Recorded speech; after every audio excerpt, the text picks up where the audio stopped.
आज हमारी दुनिया को एक बहुत बड़ा खतरा है। जलवायु परिवर्तन।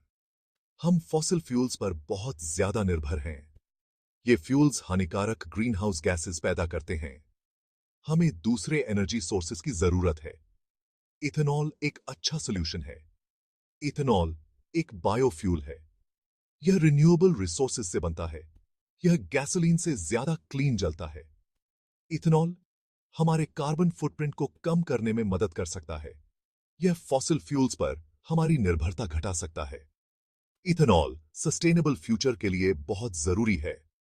इथेनॉल एनर्जी इंडिपेंडेंस का रास्ता दिखाता है। यह रूरल इकोनॉमीज को बढ़ावा देता है। यह नौकरियां पैदा करता है।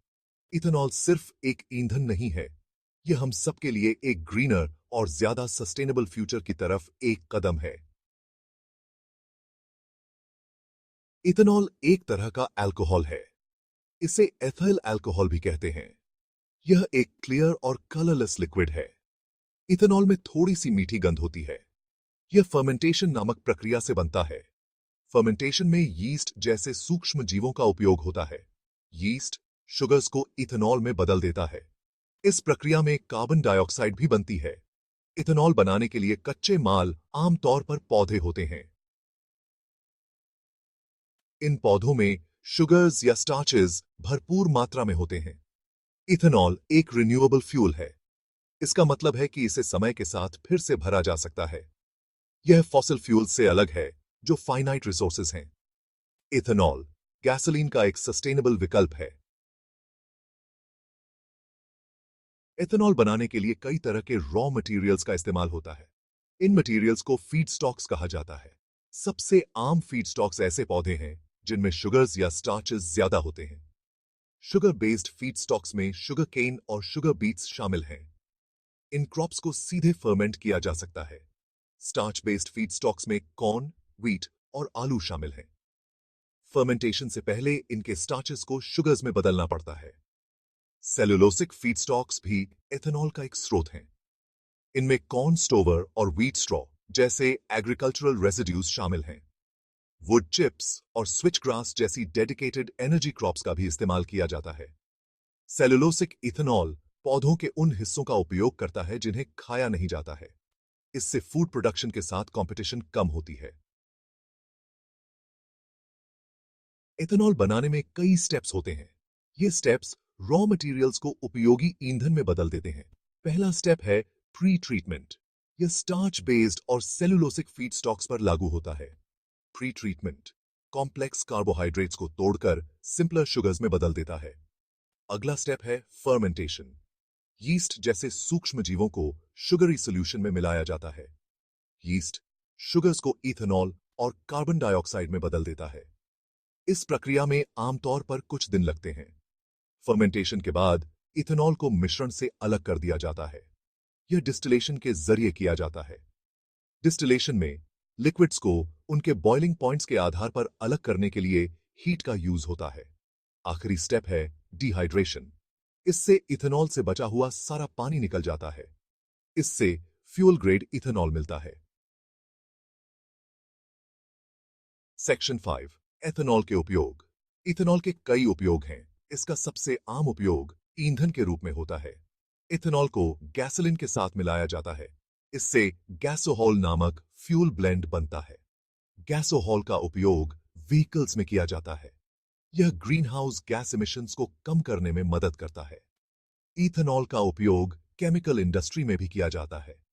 यह पेंट्स, इंक्स और फार्मास्यूटिकल्स में सॉल्वेंट का काम करता है। यह दूसरे केमिकल्स बनाने के लिए एक रॉ मटेरियल है। इन केमिकल्स में प्लास्टिक्स और डिटर्जेंट्स शामिल हैं। इथेनॉल अल्कोहलिक बेवरेजेस में एक मुख्य इंग्रेडिएंट है। बियर, वाइन और स्पिरिट्स सभी में इथेनॉल होता है। ये बेवरेजेस फर्मेंटेशन के जरिए बनते हैं। अलग अलग तरह के यीस्ट और फर्मेंटेशन की अलग अलग कंडीशन से अलग अलग अल्कोहलिक बेवरेजेस बनते हैं। सेक्शन 6 एथेनॉल के पर्यावरणीय लाभ। इथेनॉल के बहुत से एनवायरमेंटल बेनिफिट्स हैं। यह एक रिन्यूएबल फ्यूल है। यह फॉसिल फ्यूल्स पर हमारी निर्भरता को कम करता है। इथेनॉल के जलने पर कम ग्रीनहाउस गैसेस निकलती हैं। यह क्लाइमेट चेंज को कम करने में मदद करता है। इथेनॉल बायोडिग्रेडेबल होता है। यह पर्यावरण में प्राकृतिक रूप से डीकंपोज हो जाता है। यह गैसोलीन की तुलना में ज्यादा एनवायरमेंटली फ्रेंडली ऑप्शन है। यह नौकरियां पैदा करता है और एग्रीकल्चर को सपोर्ट करता है। इथेनॉल ब्लेंड्स व्हीकल से निकलने वाले इमिशंस को कम कर सकते हैं। यह एयर क्वालिटी और पब्लिक हेल्थ में सुधार करता है। सेक्शन 7 एथेनॉल उत्पादन में चुनौतियां। इसके फायदों के बावजूद एथेनॉल उत्पादन के सामने चुनौतियां हैं। एक चुनौती है लैंड यूज।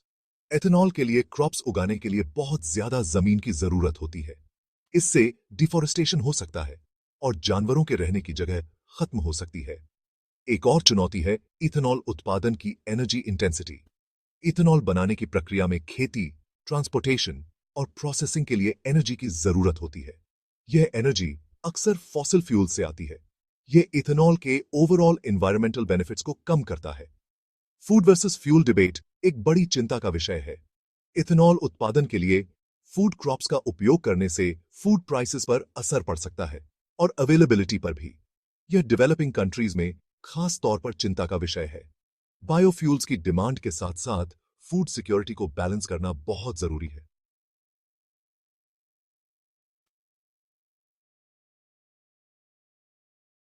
सेक्शन 8 भारत में इथेनॉल उत्पादन आगे बढ़ते हुए।